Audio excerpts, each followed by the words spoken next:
আপনার নবী রাহমাতুল লিল আলামিন নবুয়ত পাওয়ার পর মক্কার সমস্ত মানুষগুলোকে এইভাবে বসায়া কালিমার দাওয়াত দেওয়া শুরু করেছেন।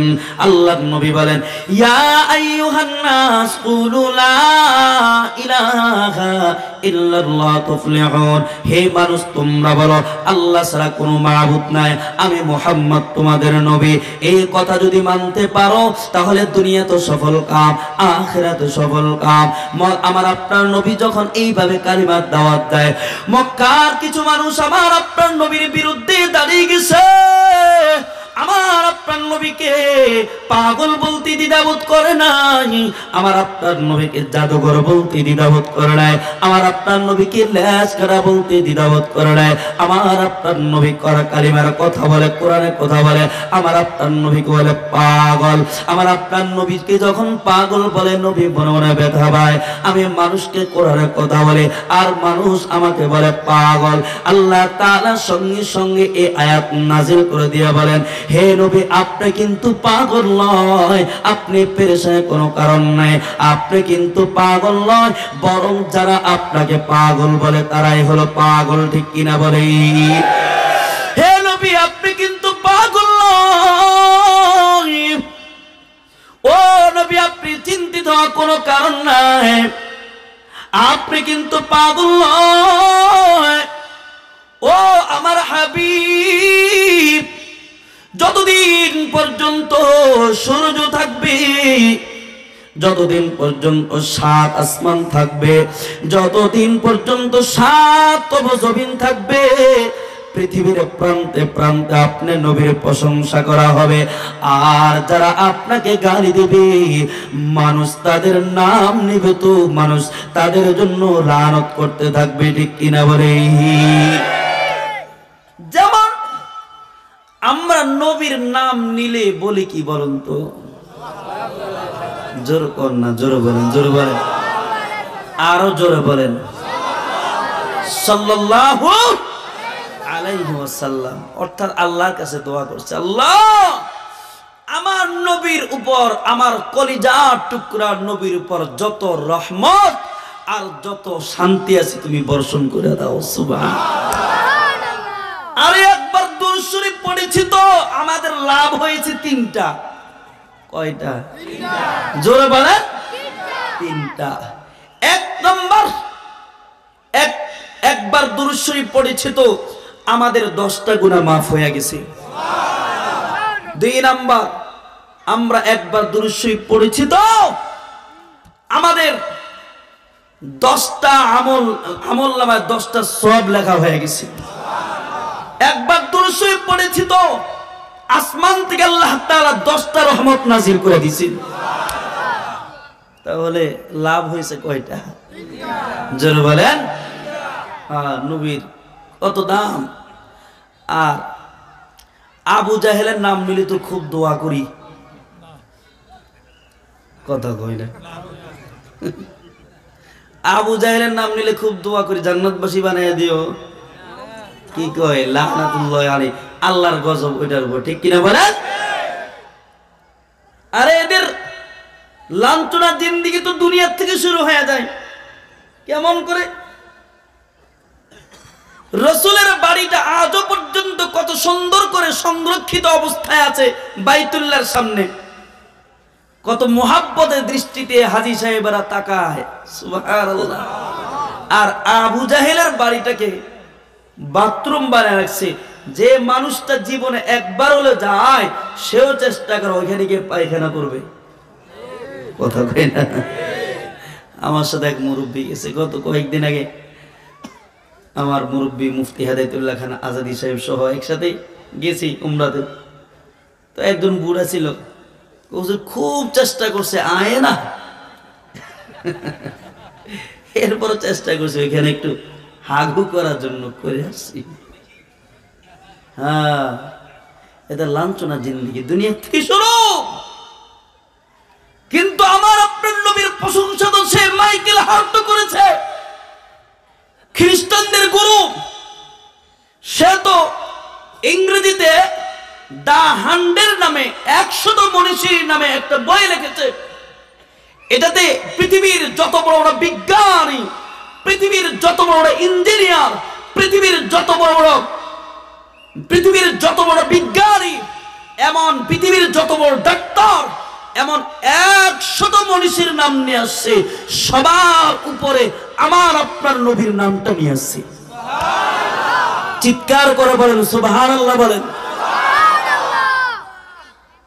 এবার তিনি বলেন, আমার ধর্মের লোকেরা আমাকে প্রশ্ন করে যে তুমি খ্রিস্টান হইয়া, আমাদের ধর্মের লোক হইয়া মুসলমানদের নবীর নামটা আগে কেন আল্লাহ? মাইকেল হার্ট বলেন, আমি জবাব দি, শোনো, পৃথিবীর যত বড় বিজ্ঞানী, পৃথিবীর যত বড় ইঞ্জিনিয়ার, পৃথিবীর যত বড় ডাক্তার, এদের জীবন পরিচালনা করে দেখি, এরা পৃথিবীর কোন না কোন শিক্ষাঙ্গনে লেখাপড়া করেছে, এরা পৃথিবীর কোন না কোন বিদ্যাপীঠে লেখাপড়া করেছে, এরা পৃথিবীর কোন না কোন উস্তাদের কাছে লেখাপড়া করেছে। কিন্তু মুহাম্মদের জীবন পরিচালনা করে দেখি, মুহাম্মদ পৃথিবীর কোন শিক্ষাঙ্গনে লেখাপড়া করে নাই, পৃথিবীর কোন বিদ্যাপীঠে লেখাপড়া করে নাই, পৃথিবীর কোন উস্তাদের কাছে লেখাপড়া করে নাই। এরপরে মুহাম্মদ এমন জ্ঞান, এমন আখলাক শিক্ষা দিয়ে গেছে যেটা পৃথিবীর কেউ পারে নাই। এজন্য আমি যতই চেষ্টা করেছি মুহাম্মদের নামটা কলম দিয়ে নিচে দিয়ে লেখার জন্য, অটোমেটিকলি আমার কলমটা উপরের দিকে চলে গেছে। আল্লাহু আকবার চিৎকার দিয়ে বলেন, হয় না? আরো জোরে আওয়াজ দিয়ে আল্লাহু আকবার। হ্যাঁ, নবীর এত সম্মান। এরপর আল্লাহ বলেন, ওয়া ইন্নাকা লাআলা খুলুকিন আযীম।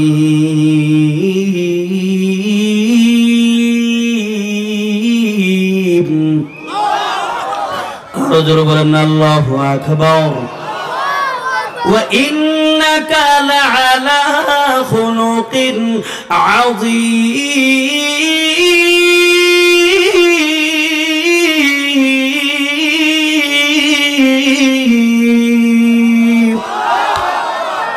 আল্লাহ কসম খেয়ে বলেন, হে নবী, আপনি মহা চরিত্রের অধিকারী, আপনার চরিত্রে কোনো ভেজাল নাই। এই ঘোষণাটুকু কে দিছে? শেখ হাসিনা দিছে? শেখ হাসিনা দিছে? খালেদা দিছে? কথা কয় না কা? খালেদা দিছে? কে দিছে? আস্তে গন, আরো জোরে বলেন, একমাত্র আল্লাহই দিছে। পৃথিবীতে আল্লাহ তাআলা 1,24,000 পয়গম্বর পাঠিয়েছেন। কোন নবীর চরিত্র বয়ান করতে গিয়ে আল্লাহ কসম খায় নাই, আমার আপনার নবীর চরিত্র বয়ান করতে গিয়ে আল্লাহ কসম খাইছেন। আপনার চরিত্রে কোনো ভেজাল নাই। আল্লাহ বলেন খুলুকা আযীম। খেয়াল করেন, খুলুকা আযীম ব্যবহার করেছেন। খুলুক মোট 3 প্রকার। কত প্রকার? একটু আপনাদেরকে পড়াই দিছি আগে। আপনারা হলেন এই মুহূর্তে ছাত্র, আমি হলাম উস্তাদ। এটা মানতে চাই না অনেকে, বুঝলাম। কি ঠিক মানবেন না? আপনারা ছাত্র, আমি উস্তাদ, মানবেন এ কথা? হ্যাঁ, অনেকে চিন্তা করে কেমনে মানবো, আমার নাতির বয়সের, আমার ছেলের বয়সের উস্তাদ। আপনারা হলেন এই মুহূর্তে তালেবে ইলম। এই মুহূর্তে যদি মরেও যান, মরতে দেরি, আল্লাহর জান্নাতে যাইতে দেরি হবে না। এত দাম আপনাদের এখন। তো একটু পড়াচ্ছি আপনাদেরকে। খুলুক মোট 3 প্রকার। কত প্রকার? আঙ্গুল দিয়ে দেখান, কয় প্রকার? হ্যাঁ বাবু উঠান, কয় প্রকার? 3 প্রকার। 1 নম্বর খুলুকে হাসান। কারি তৈয়ব সাহেব রহমতুল্লাহ আলাইহি খুতুবাতে হাকিম মুস্তারদ উল্লেখ করেছে। 1 নম্বর হলো খুলুকে হাসান, 2 নম্বর খুলুকে করিম, 3 নম্বর খুলুকে আযীম। 1 নম্বর খুলুকে হাসান কাকে বলে ভালো করে বুঝেন, খেয়াল করে শুনেন, তাহলে বুঝবেন। খুলুকে হাসান হলো সমতা বজায় রাখা। যেমন কেউ আমাকে দিল একটা চর, শরীয়ত হলো যদি তার থেকে প্রতিশোধ নিতে হয় তাহলে ওই পরিমাণ নিব যে পরিমাণ আমাকে দিয়েছে, অর্থাৎ থাপ্পড় পরিবর্তে থাপ্পড়। আমি কাউকে 1 টাকা ঋণ দিলাম, আবার 1 টাকাই নেওয়া, এটা হলো খুলুকে হাসান। কিন্তু থাপ্পড়ের পরিবর্তে ঘুষি দেওয়া এটা খুলুকে হাসান নয়। 1 টাকার পরিবর্তে 2 টাকা নেওয়া এটা খুলুকে হাসান নয়। তাহলে খুলুকে হাসান হলো সমতা বজায় রাখা। 2 নাম্বার খুলুকে কারীম। যুবক দিলই আমাকে একটা ঘুষি, আমি বললাম যুবক ভাই তোমার থেকে প্রতিশোধ দেওয়ার শক্তি সামর্থ্য সবকিছু আমার আছে, কিন্তু আমি নিব না, তোমাকে মাফ করে দিলাম। এটা কি খুলুকে কারীম? কথা কয় না, এটা কি খুলুকে কারীম? এবার 3 নম্বরটা বুঝেন, যেটা কোরআনে আছে। একটু হাত দেন মুরব্বী, একটু হাতটা দেন, একটু হাতটা দেন, ভালো করে দেখেন। শুধু মাফই করলাম না, মুরব্বীকে বললাম মুরব্বী আপনি তো আমাকে ঘুষি দিয়েছেন, মাফ তো করে দিলাম। শুধু মাফই করে নাই, উল্টা হাতটা নিয়ে এবার টান দিয়ে বললাম মুরব্বী যে হাত দিয়ে ঘুষি দিয়েছেন আপনি কি ব্যথা পেয়েছেন? সুবহানাল্লাহ কয় না, জোরে বলেন না আবার। শুধু মাফই করলাম না, উল্টা হাতটা নিয়ে টান দিয়ে বললাম আপনি যে হাত দিয়ে ঘুষি দিয়েছেন আপনি কি ব্যথা পেয়েছেন? এটা হলো খুলুকে আজিম। আর এই খুলুকে আজিমের চরিত্রই ছিল আমার আপনার নবীর চরিত্র। হায়রে নবীর আখলাক। শুধু মাফই করে নাই, উল্টা দিয়ে খেদমত করে আসছে। যার মদিনার একজন ইহুদিয়া আমার আপনার নবীর গায়ে সবসময় ময়লা পানি নিক্ষেপ করতো, আমার আপনার নবীর জন্য কাটা বিছিয়ে রাখতো, প্রতিদিন এইভাবে কষ্ট দিত। কয়েকদিন পরেই মহিলাটা অসুস্থ হয়ে পড়ে। আল্লাহ নবী জিজ্ঞাসা করেছে, ও সাহাবা ইকরাম, যে মহিলাটা আমাকে কষ্ট দিয়েছে, মহিলাটাকে আমার গায়ে ময়লা পানি নিক্ষেপ করতো, কই এখন তো করে না। ইয়া রাসূলুল্লাহ অসুস্থ হয়ে পড়ছে। আল্লাহ নবী শোনার সাথে সাথে আবু বকর সিদ্দিক রাদিয়াল্লাহু তাআলা কে নিয়ে তার বাড়িতে চলে গেছে, তার খেদমতের জন্য গিয়ে দরজায় নক করেছে। ভিতরে বৃদ্ধা মহিলা, তার একজন মেয়ে, এছাড়া আর কেউ নেই। আল্লাহ রসুল দরজায় নক করার সাথে সাথে ভিতর থেকে মেয়েটা এসে দরজাটা খুলে দেখে এমন একজন ব্যক্তি হাজির হয়ে গেছে, যাকে সন্ত্রাস বলতো, যাকে জঙ্গিবাদ বলতো, যাকে কষ্ট দিয়েছে, তার মা যাকে কষ্ট দিয়েছে সে হাজির হয়ে গেছে। সে তো ভয় পেয়ে গেছে, মনে হয় মুহাম্মদ আমাদের থেকে মার থেকে প্রতিশোধ দেওয়ার জন্য আসছে। দৌড় দিয়ে মার কাছে চলে গেছে। মা, যে মুহাম্মদকে তুমি কষ্ট দিয়েছো, মুহাম্মাদের গায়ে ময়লা পানি নিক্ষেপ করেছো, সে মুহাম্মদ হাজির হয়ে গেছে। আজকে আর দুনিয়ার জমিনে তোমার থাকতে পারবে না, আর থাকার সময় নেই, ভয় পাইতেছে। আল্লাহ রসুল কোন রকম অনুমতি না ভিতরে গেছে। ভিতরে গিয়ে দেখে দুইজনে ভয়ে কাঁপতেছে। আল্লাহ রসুল বলেন, মা তুমি মনে হয় মনে মনে ভাবতেছো, ভয় পাচ্ছ, আমি তোমার থেকে প্রতিশোধ নেওয়ার জন্য আসছি। না রে মা, আমি শুনছি তুমি নাকি অসুস্থ, তোমার খেদমতের জন্য আমি চলে আসছি।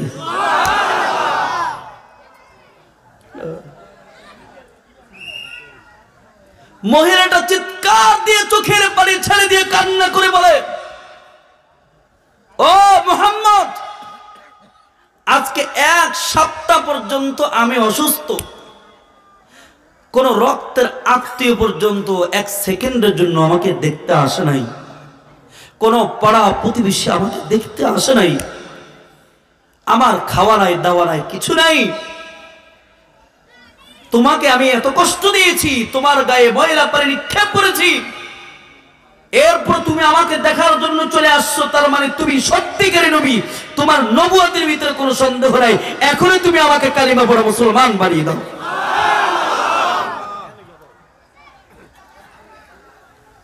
নবীর আখলাক কত সুন্দর। আল্লাহ রাসূল তো একদিন যুদ্ধ কইরা, আপনাদের কষ্ট হচ্ছে? হ্যাঁ কষ্ট হচ্ছে। আল্লাহ রাসূল একদিন যুদ্ধ কইরা ক্লান্ত হয়ে গেছে। আরবের জমিনে বাবলা গাছ আছে, বাবলা গাছের নিচে তিনি শুইছেন, ক্লান্ত তো তলোয়ারটাকে এইভাবে ঝুলায়া তিনি শুইছেন। এক ইহুদি সুযোগটা পায়া দূর মারি আসছে, আজকে সুযোগ মুহাম্মদকে হত্যা করার। এবার তলোয়ারটা নিচে নিয়ে বলে, মাইয়াম নাউকা মিন্নি, ও মুহাম্মদ আজকে সুযোগ, বলো এখন তোমাকে আমার হাত থেকে কে রক্ষা করবে? রাসূল তো আল্লাহ রসুল বলেন কল আল্লাহ আল্লাহ আল্লাহ সালাসা মাররাতিন, তিনবার আল্লাহ শব্দ উচ্চারণ করছে। রসুল তো আল্লাহর কথা যখন জবান দিয়ে বের হয়েছে তার ভিতরে ঝালঝালা শুরু হয়ে গেছে, কাফেরদের ভিতরে, ইহুদের ভিতরে কাঁপতে কাঁপতে কাঁপতে তলোয়ারটা হাতের থেকে পড়ে গেছে। এবার আল্লাহ রসুল তলোয়ারটা নিয়ে বলে মাইয়াম নাও কামিন্নি, এবার তুমি বলো তোমাকে আমার হাত থেকে কে রক্ষা করবে? সে তো ইহুদি, আল্লাহর প্রতি বিশ্বাস নাই, মুহাম্মদ তুমি রক্ষা করবা। আল্লাহ রসুল মাফ করে দিয়েছে, যা। এবার সে চিন্তা করলো আমি তাকে হত্যা করার জন্য আসছি, আমি পারলাম না, আর সেই সুযোগ পায়া আমাকে হত্যা করে নাই। কত সুন্দর আখলাক! এটা তো সাধারণ কোনো মানুষের আখলাক হতে পারে না, এটা তো সাধারণ কোনো মানুষ না, সত্যিকারের নবী। ও মুহাম্মদ, আমি সারেন্ডার করলাম, এখনই আপনি আমাকে কালিমা পড়ে মুসলমান বানিয়ে দেন। কিন্তু বড় দুঃখ আর পরিতাপের বিষয় হলো মাঝে মধ্যে আমার এই কলিজার টুকরা নবীর ইজ্জত নিয়ে কিছু কুলাঙ্গারা বাচ্চা ইজ্জতের উপর আঘাত করার চেষ্টা করে। কথা কয় না কা? জোরে বলেন। আমার নবীকে বলে নারী লোভী।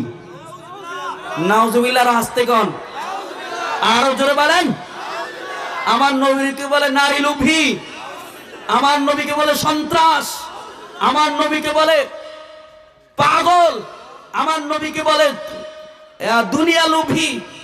আরে কুলাঙ্গার শোন, কাফের বেঈমানরা তো নবীর কাছে সুন্দরী রূপসীর অফার দিয়েছে, এমনকি বাদশাহিত্যের অফার দিয়েছে, সব কিছুকে দূরে সরাইতে বলছে আমি ইসলাম আর কোরআন নিয়ে আছি, আমার উম্মতের পা ধরে ধরে আমি জান্নাতি বানানোর চেষ্টা করেছি, এটাই হলো আমার মিশন, এই ছাড়া আমার আর কোনো মিশন নাই। এরপর এত কথা শোনার পরও বাংলার জমিনে কিন্তু নাস্তিক আর মুরতাদরা আমার নবীর ইজ্জতের উপর আঘাত করে। আরে কুলাঙ্গার শোন, আমার নবীকে তো আমরা এমন ভালোবাসি, ওই যে সাহাবায়ে কেরাম বদর যুদ্ধে রক্ত দিয়েছে, জীবন দিয়েছে, আমার নবীর জন্য উহুদের ময়দানে জীবন দিয়েছে। আমার নবীকে তো আমি এমন ভালোবাসি, আমার মাকে গালি দিতে পারো আমি সহ্য করে নেব, আমার বাবাকে গালি দিতে পারো আমি সহ্য করে নেব, আমার উস্তাদকে গালি দিবা আমি সহ্য করে নেব, কিন্তু আমার নবীর ইজ্জতের উপর আঘাত করবা, খোদার কসম করে বলছি আমরা উম্মতেরা কখনো সহ্য করতে পারি না। ঠিক কিনা? আওয়াজ দিয়ে বলেন। একজন নারাই তাকবীর দেন। এক মাইক দেন, মাইক দেন, মাইক দেন, মাইক দেন, মাইক দেন, হ্যাঁ মাইক দেন। এখন কি আর বসে থাকার সময় আছে? হ্যাঁ হ্যাঁ,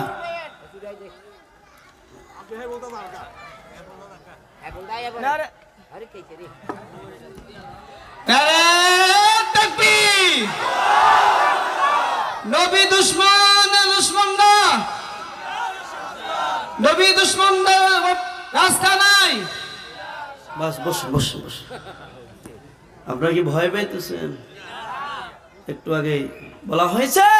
ও ভাই শুনেন, আমরা তো ভাবতেছি যে এক একজন এক একটা দল নিয়ে আছি, আমরা এই দেশকে এক সময় আসছে আওয়ামী লীগ, আর সময় আসছে, আর সময় আসবে বিএনপি, এক একজন এক একটা চিন্তাধারা।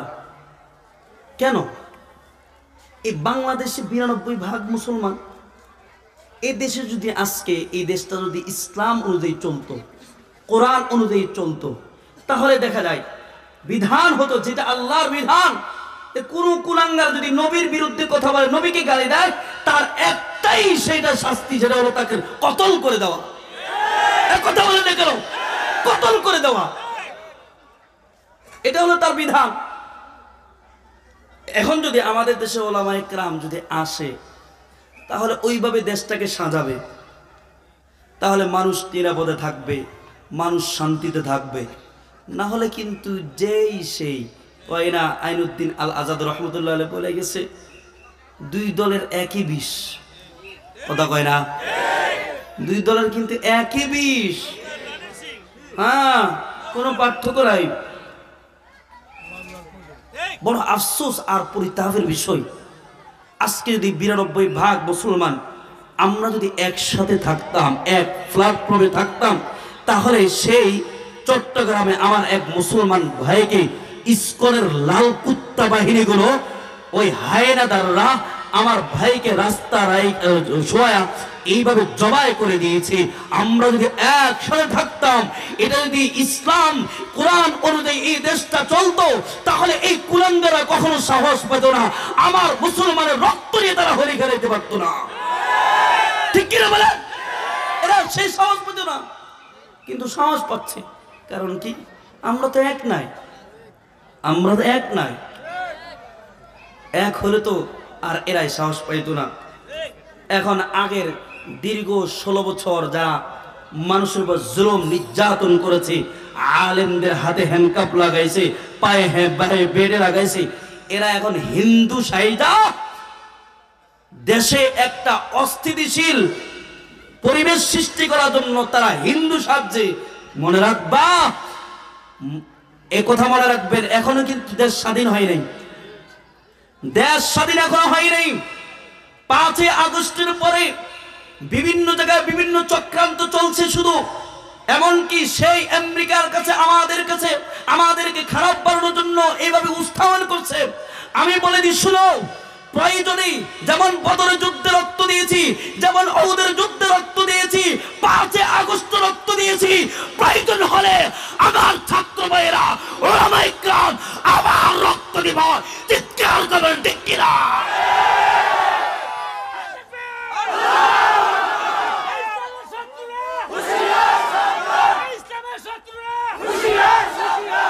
মনে রাখবেন, আজকে এখান থেকে প্রতিজ্ঞা করে যান যুবক ভাইরা, যখন ওলামায়ে কেরাম ডাক দিবেন, আল্লামা ফাইজুল করিম সাহেব যখন ডাক দিবে, রেজাউল করিম যখন ডাক দিবে, আল্লামা মামুনুল হক যখন ডাক দিবে, কাপড়ের কাপড় পরিধান করে নিজের রক্ত এই ময়দানে দিয়ে দিব। কে কে রাজি আছি? দাঁড়িয়ে আল্লাহকে দেখা, দাঁড়িয়ে আল্লাহকে দেখা, দাঁড়িয়ে আল্লাহকে দেখা দেয়।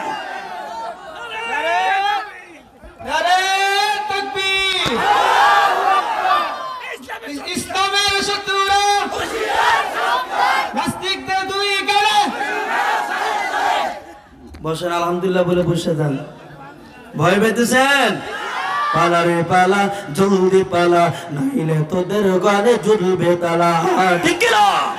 পালা রে পালা, জলদি পালা, নইলে তোদের গালে ঝুলবে তালা। হক আসছে, বাতিল তো কাঁপছে, হক আসছে, বাতিল তো কাঁপছে, ছিনিয়ে নিব মোরা জয়ের মালা।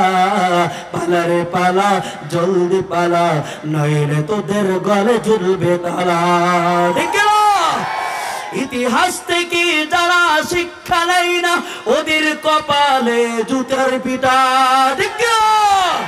ইতিহাস থেকে যারা শিক্ষা নেয় না, ওদের কপালে এমন হয়, পরের কথাই শুধু করে নাচানাচি, মেসওয়াক দেখে পাই কামানের ভয়। এখনো তোদের পিছে দরজা খোলা আছে, পাইতা ধুতি নিয়ে জলদি পালায়। ঠিক কিনা? শেখ হাসিনা যেমন বলেছে তোমরা পালাই যাও। ঠিক কিনা বলেন?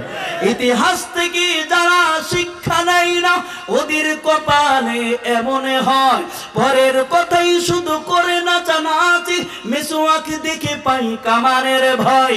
এখনো তোদের পিছে দরজা খোলা আছে, পাইতা ধুতি নিয়ে জলদি পালা। পালা রে পালা, জলদি পালা, নাইলে তোদের গানে জ্বলবে তালা। ঠিক কিনা?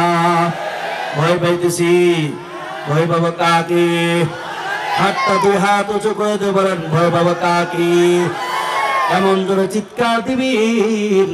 ভাই, একটা বাচ্চা যখন তার মাকে ডাক দেয়, মা বলে ডাক দেয়, মা এত খুশি হয়ে যায়, এত খুশি হয়ে যায় যে বাচ্চা আমাকে মা বলে ডাক দিয়েছে। আল্লাহ বান্দারে, যখন তুমি আমি আল্লাহকে আল্লাহ বলে ডাক দাও, আমি ওই মার চাইতে কোটি কোটি গুণ বেশি খুশি হয়ে যায়। এই জন্য জোরে চিৎকার করে আল্লাহকে ডাক দিবেন, যাতে করে আকাশ বাতাস প্রকম্পিত হয়ে যায়। আমাদের মালিককে আর জোরে আওয়াজ দিয়ে আমাদের রবকে, আমাদের বাদশাকে, আল্লাহ আল্লাহ বলে বান্দারে আমি নবীকে তোমার কাছে তোমাদের কাছে নবীকে পাঠাইলাম কত পায়া করে কত মোহাব্বত করে রাহমাতুল লিল আলামিন কত তোমাদের পা ধরে ধরে জান্নাতের মেহমান পাওয়ার জন্য চেষ্টা করেছেন এই জন্য রাহমাতুল লিল আলামিন কে আল্লাহ তাআলা বলে ওয়া মা আরসালনাকা ইল্লা রাহমাতাল লিল আলামিন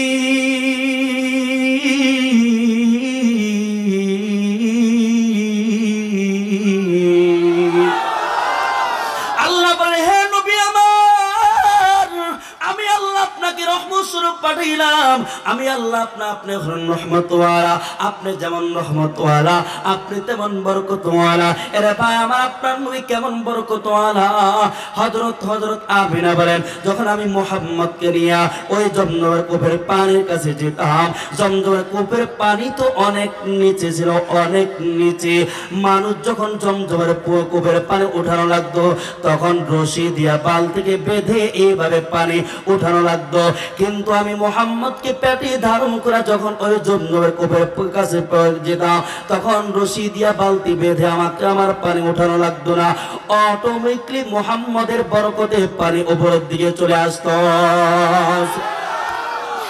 এই নবী রাহমাতুল লিল আলামিন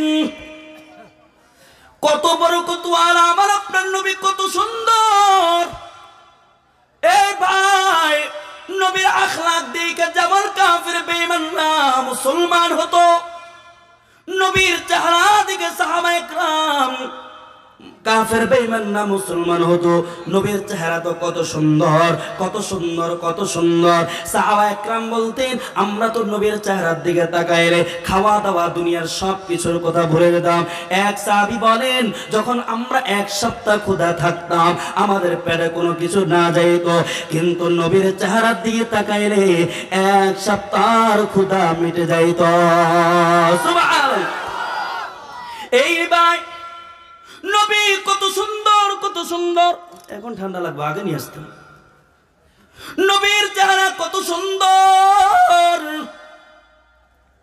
আল্লাহ তাআলা ইউসুফ আলাইহিস সালাতু ওয়াস সালামকে এত সৌন্দর্যতা দান করেছেন সরকারে দু আলম নবী বলেন আল্লাহ তাআলা পৃথিবীতে সৌন্দর্যতা সৃষ্টি করে এটাকে দুই ভাগ করেছেন এক ভাগ তামাম দুনিয়ার মানুষগুলোকে দান করেছেন আর এক ভাগ এককভাবে হযরত ইউসুফ আলাইহিস সালাতু ওয়াস সালামকে দান করেছেন তাহলে ইউসুফ কত সুন্দর ইউসুফ আলাইহিস সালাতু ওয়াস সালামকে দেখা ওই যে মিশরের নারীরা তাদের আঙ্গুল কেটে ফেলছে তাদের কবজি কেটে ফেলছে এটা বিশাল ঘটনা আপনারা সকলে জানেন ইউসুফ আলাইহিস সালাতু ওয়াস সালামকে দেখে সহ্য করতে পারে নাই এটা মানুষ নাকি ফেরেশতা ওয়া কুল্লা হাসা লিল্লাহি মা হাযা বাশারা ইন হাযা ইল্লা মালাকুন কারীম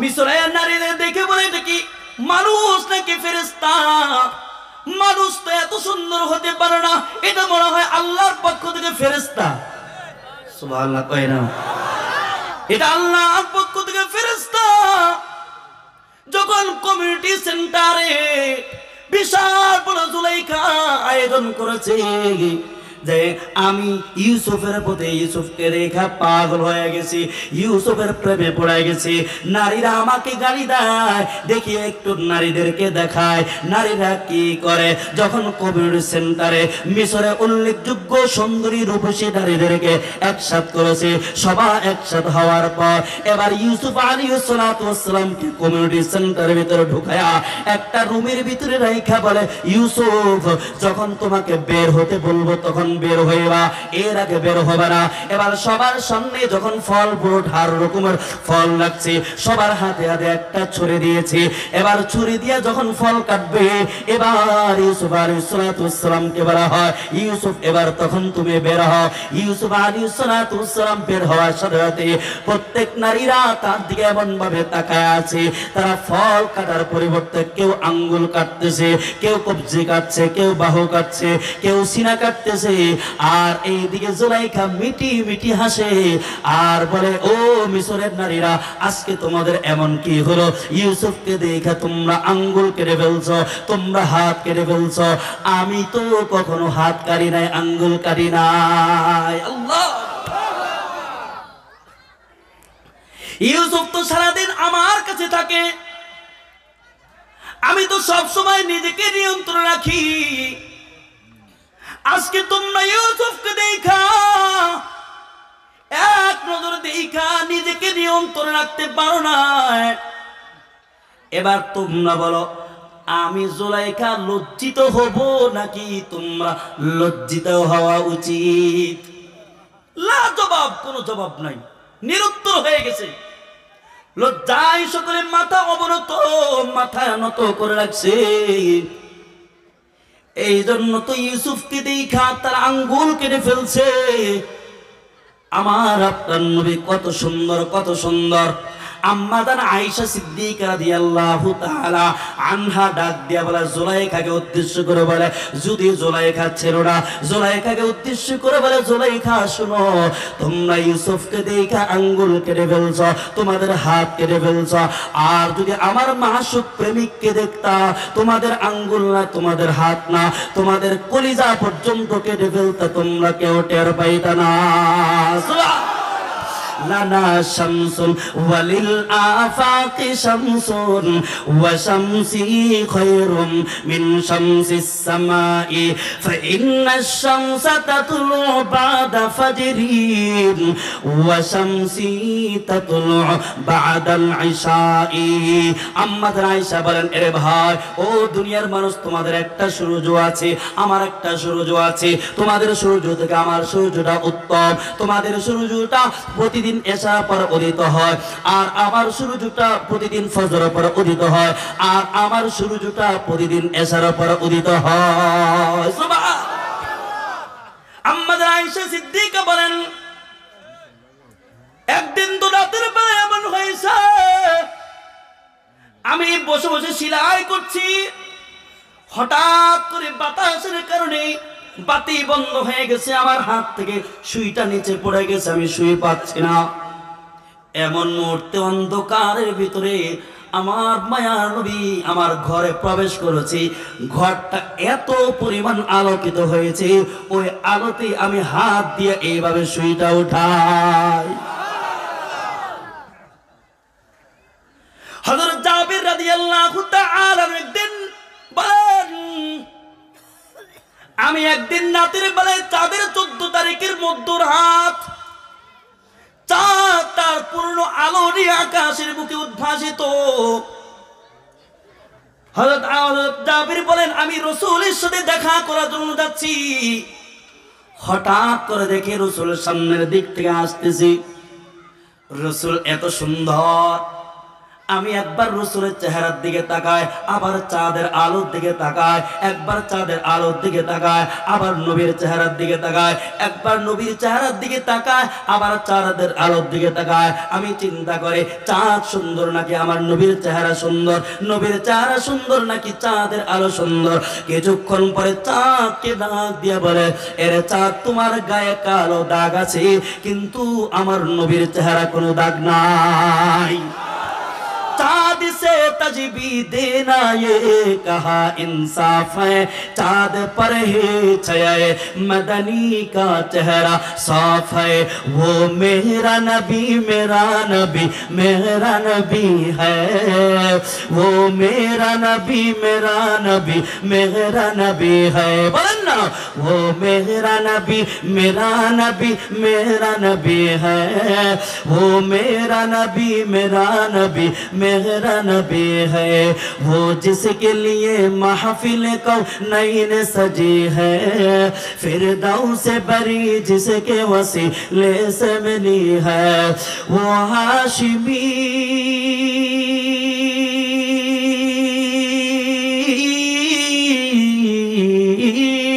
वो हाशिमी मक्की मदनीउल अरबी है, वो मेरा नबी मेरा नबी मेरा नबी है। बोलन ना, कष्ट दिसे बोलो ना वो मेरा नबी है वो मेरा नबी मेरा नबी है अहमद है मोहम्मद है वही खत्म रसूल है मखदूम मुरब्बी है वही वो नेकुल है उस पर ही नजर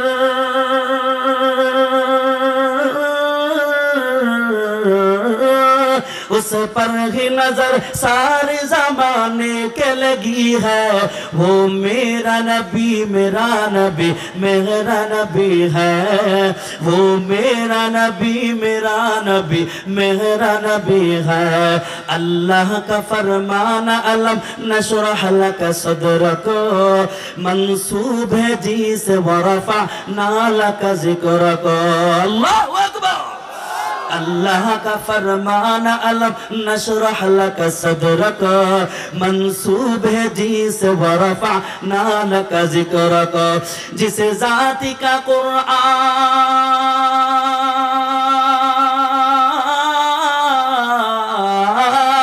जिस ज़ात का कुरान में भी जिक्र जली है वो मेरा नबी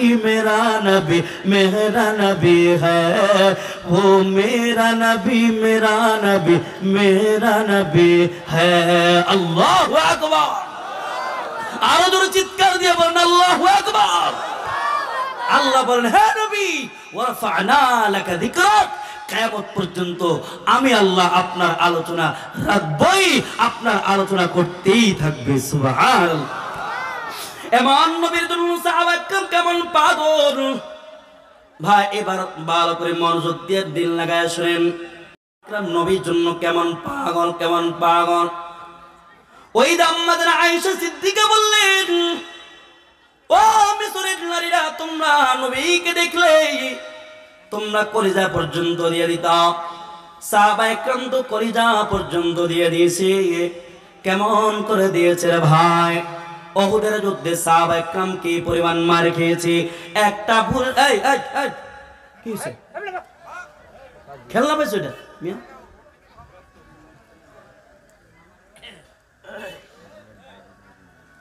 ভালো করে শুনেন আমি অল্প সময় শেষ করে দেব আমার নিজের তো কষ্ট দিচ্ছে আমি যত তাড়াতাড়ি যাইতে পারি আমার তো লাভ কথা কয় না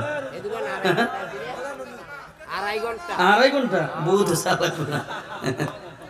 শেষ আর একটু কাজ আছে তো হ্যাঁ সাহাবায়ে কেরাম উহুদের ময়দানে কোন একটা ভুলের কারণে সাহাবায়ে কেরাম পরাজয় লাভ করেছে সাহাবায়ে কেরাম পরাজয় লাভ করেছে বিজয় লাভ করতে পারে নাই সাহাবায়ে কেরাম যখন যুদ্ধ শেষ উহুদের যুদ্ধ যখন শেষ এবার রাহমাতুল লিল আলামিন সাহাবায়ে কেরামদেরকে বলে ও সাহাবায়ে কেরাম দেখো আমার কয়েকজন সাহাবী শহীদ হয়েছে সবগুলো লাশ একসাথে করো সাহাবায়ে কেরাম সবগুলো লাশ নবীর সামনে একসাথে করেছে এবার রাহমাতুল লিল আলামিন গুনে দেখলেন 68টা লাশ কয়টা লাশ সবাই বলেন কয়টা লাশ আল্লাহর নবী বলেন আরে সাহাবায়ে কেরাম আমি গতকালকে রাতের বেলায় স্বপ্নে দেখেছি আমার সাহাবায়ে কেরামেরা আমি আল্লাহর রাস্তায় 70টা উট কুরবানি করেছি এর দ্বারা উদ্দেশ্য হলো আমার 17 জন সাহাবায়ে কেরাম উহুদের ময়দানে শহীদ হবে আল্লাহর নবী স্বপ্নে যা দেখে এটা আল্লাহর পক্ষ থেকে ওহী আল্লাহর নবী বলেন এরে সাহাবায়ে কেরাম দেখ আমার দুইজন সাহাবীর লাশ কোথায় সাহাবায়ে কেরাম পুরো ময়দানে তন্ন করে খুঁজতেছে ও যুবক ভাই একটু কান লাগায় শোনো সাহাবায়ে কেরাম নবীকে কেমন ভালোবাসতো নবীর জন্য কেমন করে জীবন দিয়েছে আল্লাহর নবী সাহাবায়ে কেরাম পুরা ময়দানে তন্ন করে খুঁজতেছে কোথাও সাহাবায়ে কেরাম দুইজন সাহাবীর লাশ খুঁজে পায় না কিছু সাহাবায়ে কেরাম তারা উহুদের এক প্রান্তে দৌড়ায় চলে গেছে গিয়ে দেখি একজন সাহাবীর লাশ অঙ্গ বিকৃত অবস্থায় ওই সাহাবীর হাতকে টুকরা করে রাখছে পাগুলাকে টুকরা করে রাখছে কোন কুলাঙ্গার চোখ দুইটা বের করে একদিকে ফেলে রাখছে এমন কি কোন কুলাঙ্গার জানে কলিজাটা বের করে কলিজাটা চিবায়া রাখছে অঙ্গ বিকৃত অবস্থায় সাহাবায়ে কেরাম দেখা তারা চিনাও চিনি না। সাহাবায়ে কেরাম তারা কান্নার রোল পড়ে গেছে, তারা কান্নার হিসকির আওয়াজ। সাহাবায়ে কেরাম শুধু চোখের পানি ফেলে ফেলে কান্না করতেছে। তারা চিনাও চিনি না কোন সাহাবীর লাশ। নবীর কাছে দৌড়ায় চলে আসছে। ওগো মায়ার নবী রাহমাতুল লিল আলামিন, কোন সাহাবীর লাশ? ওইখানে অঙ্গ বিকৃত অবস্থা, আমরা চিনো চিনি না। রাহমাতুল লিল আলামিন ওখানে দৌড়ায় চলে গেছে। ওখানে গিয়া এবার আল্লাহর নবীর হাতে একটা রুমাল ছিল, রুমালটা জমিনে বিছায়া দিয়া বলে, রে সাহাবীরা, আমার কলিজার টুকরা সাহাবীর অঙ্গগুলো সব একসাথ করো। সব অঙ্গগুলো একসাথ করার পর এবার রাহমাতুল লিল আলামিন আসমানের দিকে তাকায় তাকায় কান্না করতেছে। রাসূলের চোখে পানি, মায়ার নবীর দুই চোখ বেয়ে বেয়ে শুধু পানি পড়তেছে। আল্লাহর নবী বলেন, এরে সাহাবীরা, এটা তো অন্য কোন সাহাবীর লাশ না, এটা তো আমার কলিজার টুকরা হামজা, আমিরা হামজার লাশ, চাচার আমিরা হামজার লাশ।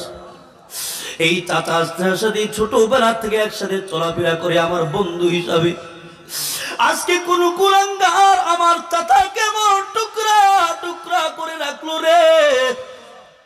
মায়া নবী কান্না ধরে রাখতে পারছেন না। আল্লাহর নবী আসমানের দিকে তাকায়া বলে, সাইয়্যিদুশ শুহাদা ইনদাল্লাহি ইয়াওমাল কিয়ামতি হামজা। ও সাহাবায়ে কেরাম শুনো, হাসরের ময়দানে সব শহীদদের সর্দার থাকবে, সব শহীদদেরকে জান্নাতি নিয়ে যাবে আমার চাচা আমির হামজা। সব শহীদদের সর্দার থাকবে, নেতা থাকবে আমার চাচা আমির হামজা। ও সাহাবায়ে কেরাম শুনো, এই লাশটাকে রুমালটা দিয়ে বেঁধে 68টা লাশের সাথে রাখো। রাহমাতুল লিল আলামিন সাহাবায়ে কেরাম ময়দান নবীর হাতে দিয়েছি। এবার আল্লাহর নবী ওই 68টা লাশের সাথে রাখছি। এবার কয়টা লাশ হয়েছে বলেন? কথা কয় না? 69টা লাশ। আল্লাহর নবী বলেন, আরেকজন সাহাবীর লাশ কোথায়? তোমরা তাকায়া দেখো। সাহাবায়ে কেরাম পুরা ময়দানে তন্ন তন্ন করে খুঁজে শেষ, কোথাও পায় না, কোথাও পায় না। কিছুক্ষণ পরে আল্লাহর একজন বান্দি বুরকা পরিত অবস্থায়, হিজাব পরিত অবস্থায় নবীর সামনে দাঁড়িয়ে গেছে। নবীর কাছে দৌড়ায় চলে আসছে, এসে বলে, নবী আমার প্রাণের স্বামী বাসর ঘর থেকে নাপাক অবস্থায় যুদ্ধের ময়দানে চলে আসছে। আমার স্বামীটা নাপাক অবস্থায় ছিল, আমার স্বামীটাকে আপনি গোসল ছাড়া কবরে দাফন করবেন না।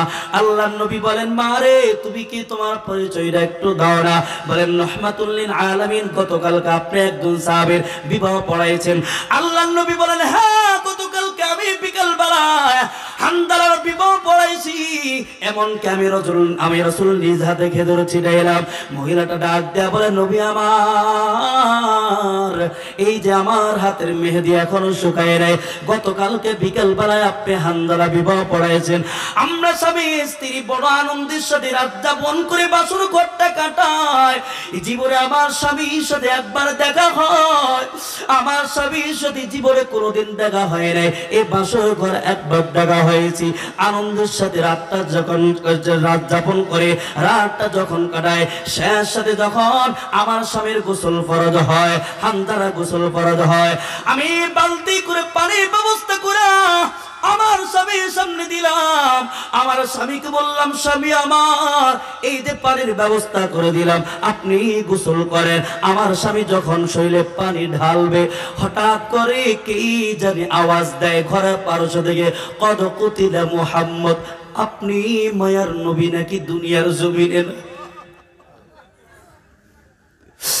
আমার স্বামী যখন তার কানে আওয়াজটা যায়, আমার স্বামী নিজেকে নিয়ন্ত্রণ রাখতে পারে নাই, নিজেকে নিয়ন্ত্রণ রাখতে পারে নাই, চিৎকার দিয়া পানি জমিয়ে রেখে দিয়া ঘরের ভিতরে ঢুইকা জামাটা পরিধান কইরা খোলা তলোয়ারটা নিয়ে যুদ্ধের ময়দানে রওনা দিয়েছি। আমি বললাম, স্বামী আমার, কি হয়েছে বলেন? ও প্রাণের স্ত্রী, আমার মায়ার নবী নাকি দুনিয়ার জমিনে নাই। ও প্রাণের স্ত্রী, যেই জমিনে আমার মায়ার নবী নাই, এই জমিনে আমি হানজালাও থাকতে পারি না, আমি হানজালাও থাকতে পারি না। আমি ডাক দিয়া বললাম, স্বামী আমার একটু গোসলটা করে যান। আমার স্বামী ডাক দিয়া বলে, দুনিয়ার জমিনের পানি দিয়া গোসল করার সময় আমার নাই, আল্লাহর জান্নাতের পানি দিয়ে গোসল করব, দুনিয়ার জমিনের এই পানি দিয়ে গোসল করার সময় আমার নাই। এরে প্রাণীর স্ত্রী, একটু ছুটি দিয়া দাও। আমার স্বামী আমাকে ডাক দিয়া বলে, রে প্রাণীর স্ত্রী, জীবনে তোমার সাথে একবার দেখা হয়েছে, আর কোনোদিন দেখা হবে না, আল্লাহর জান্নাতে গিয়ে দেখা হবে। আমার স্বামীকে আমি খুঁজতেছি, কোথাও পাই না। আল্লাহর নবী চোখের পানি ছেড়ে দিয়া চিৎকার করে কান্না শুরু করেছে আর বলে, রে সাহাবায়ে ইকরাম, দেখ আমার হানজালার লাশটা কোথায়।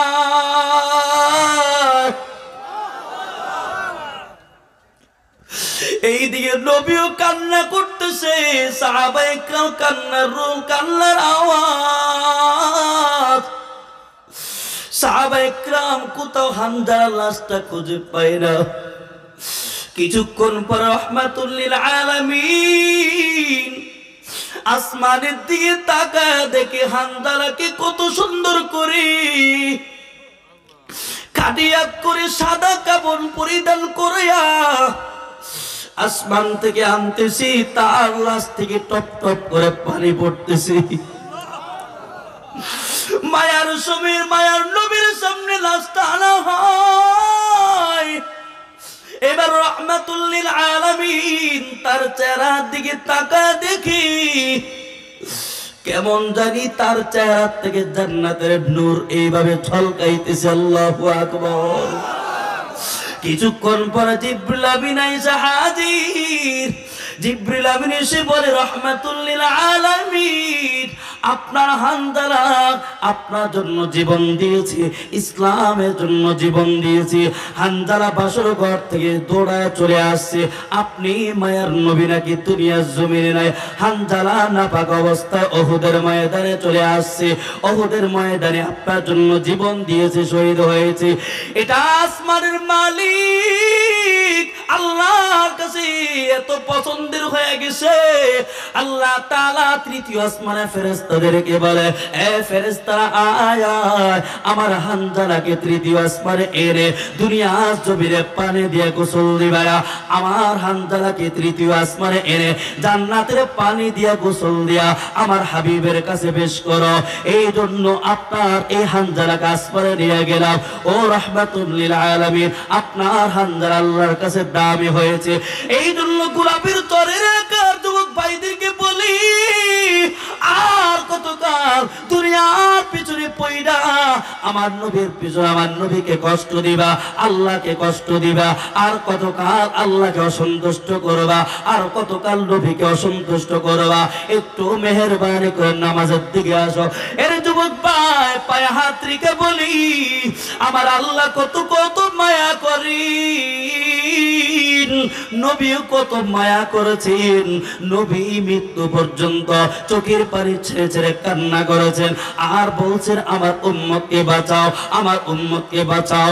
একদিন তো এমন হয়েছে, রাহমাতুল লিল আলামিন বসে বসে আল্লাহুম্মা উম্মতি উম্মতি বলেন, আল্লাহ আমার উম্মতের কি উপায় হবে, কি উপায় হবে, বসে বসে কান্না করেছেন। আল্লাহর সহ্য হয় নাই, আল্লাহ তাআলা জিবরিল আমিনকে পাঠায় বলে, মা ইউবকিকা ইয়া রাসূলুল্লাহ, হে নবী আপনাকে কোন জিনিস কাঁদাচ্ছে? আল্লাহর নবী বলে, আমি আমার উম্মতের মায়া কান্না করেছি, আমার উম্মতের হাসর ময়দানে না জানি কি হয়। আমার আল্লাহ ডাক দিয়ে বলেন, নবী আমার হাসর ময়দানে আপনার উম্মতের জন্য যা চাইবেন আমি আল্লাহ তাই দিয়ে দেব। যার জন্য আপনি ক্ষমা চাবেন, সুপারিশ করবেন, আমি আপনার সুপারিশকে কবুল করে নেব। এই জন্য যুবক ভাইরে, একটু আজ থেকে এখান থেকে ওয়াদা করে যাও, আর গুনাহ করব না, আর নবীকে কাঁদাবো না, নবীর সুন্নতের উপর আঘাত করব না, উলামায়ে কেরামদের বিরুদ্ধে কথা বলবো না, উলামায়ে কেরামদের সাথে থাকবো, মা বাবাকে কষ্ট দিব না, মা বাবার খেদমত করব, মা বাবাকে কোনোদিন চোখ রাঙিয়ে দিয়ে কথা বলবো না। আর আল্লাহর কাছে সব সময় তওবা করব। আল্লাহ, এই চোখ দিয়ে কত গুনাহ হয়ে গেছে, এই জবান দিয়ে কত গুনাহ হয়ে গেছে, জীবনে কত গুনাহ করলাম। আজকে যদি আমার স্ত্রী জানতো, আমাকে ধাক্কা দিয়ে ঘর থেকে বের করে দিত।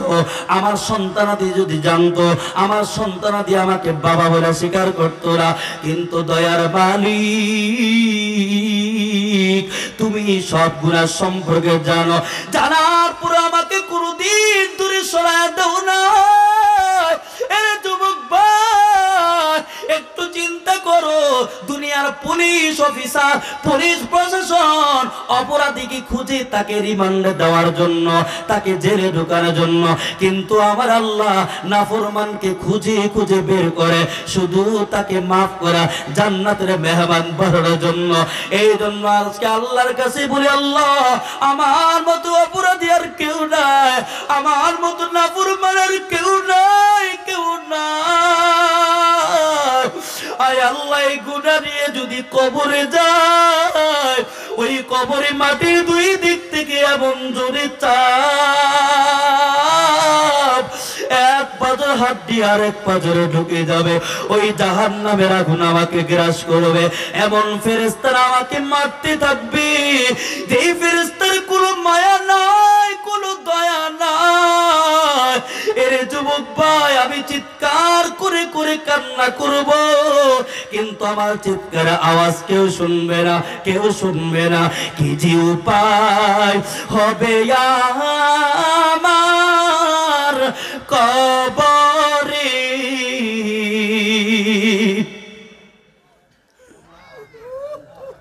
কেমনে থাকবো অন্ধকার সেই ঘরে, জ্বালানা নাই রে, কপাটে নাই রে সেই ঘরে। আয় আল্লাহ, দেখো এখানকার চোখে পানি,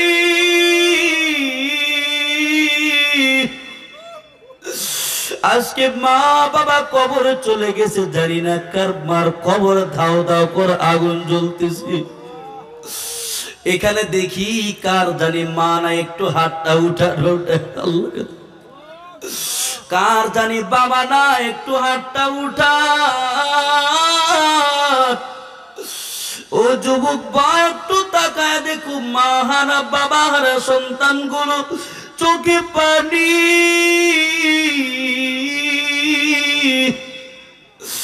আজকে কতদিন হয়েছে মাকে মা বলে ডাক দিতে পারে না, বাবা বলে বাবাকে বাবা বলে ডাক দিতে পারে না। আয় আল্লাহ, আমরা ওয়াদা করতেছি আর কোনোদিন হারাম রাস্তায় চলবো না, আর কোনোদিন নামাজ ছাড়বো না, আর কোনোদিন মা বাবাকে কষ্ট দিব না। কে কে রাজি আছে হাতটা উঠে একটু আল্লাহকে দেখা দিই। আয় আল্লাহ, একটু তাকায়া দেখো, এখানে কার জনি চোখে পানি। এরে বা, যদি চোখের পানি যদি না আসে, একটু কান্নার ভান ধরেন, আল্লাহকে ডাক দেন। আল্লাহ, যদি কান্না না আসে, কান্নার ভান ধরেন, আল্লাহকে বলেন, আল্লাহ, আমি জাহান্নামের আসামি, আমি গুনাহগার। আয় আল্লাহ, আমি কবরের আসামি। আয় আল্লাহ, তওবা করতেছি, আর কোনোদিন গুনাহ করব না। ওই অন্ধকার কবরে যদি গুনাহ নিয়ে যায়, আমাকে জাহান্নামের আগুন আমাকে গ্রাস করবে। আল্লাহ, আয় আল্লাহ, আপনি আমাদেরকে মাফ করে দেন। ইয়া আল্লাহ, এখানে দেখো কার জানি মা নাই, কার জানি বাবা নাই। এখান থেকে ঘরে যখন যাবে, দরজায় আওয়াজ করলে দিদি স্ত্রী আসবে, সন্তানাদি আসবে, কিন্তু মাকে দেখবে না। মা এখানে বাবা হারা সন্তান, এখানে মা হারা সন্তান নিজের মাকে নিজ হাতে অন্ধকার কবরে রাইখা চলে আসছে, নিজের বাবাকে নিজ হাতে অন্ধকার কবরে রাইখা চলে আসছে। আয় আল্লাহ, জানি না কার মার কবরে দাউ দাউ করে আগুন জ্বলতেছে, কার জানি বাবার কবরে দাউ দাউ করে আগুন জ্বলতেছে। ওই মা দুনিয়ার জমিন আমাকে কত কষ্ট করে লালন পালন করেছে। 10 মাস 10 দিন কম বেশি যখন মায়ের পেটে ছিলাম, মাঝে মধ্যে মার কলিজায় এত জোরে লাথি দিয়েছি, মা চোখের কোনায় বসে বসে কান্না করছে। এরপর মা কোনদিন আমাকে কষ্ট দেয়নি। ও দয়ার মালিক, এখানে মা হারা বাবা হারা সন্তান গুরু চোখে পানি। মা বাবা প্রতিদিন ডাক দেয়া বলে, আমরা কবরে বড় বিপদ হয়ে আছি, এমন জায়গায় শুয়ে আছি যে এই জায়গা দিনের বেলাও যেতে বড় ভয়। আল্লাহ, এই সন্তান হারা বাবা হারা মা হারা সন্তানগুলো চোখের পানির দিকে তাকায়া ওই মা বাবাকে তুমি মাফ করে দাও আল্লাহ। আল্লাহ, আমার যুবক ভাইগুলাকে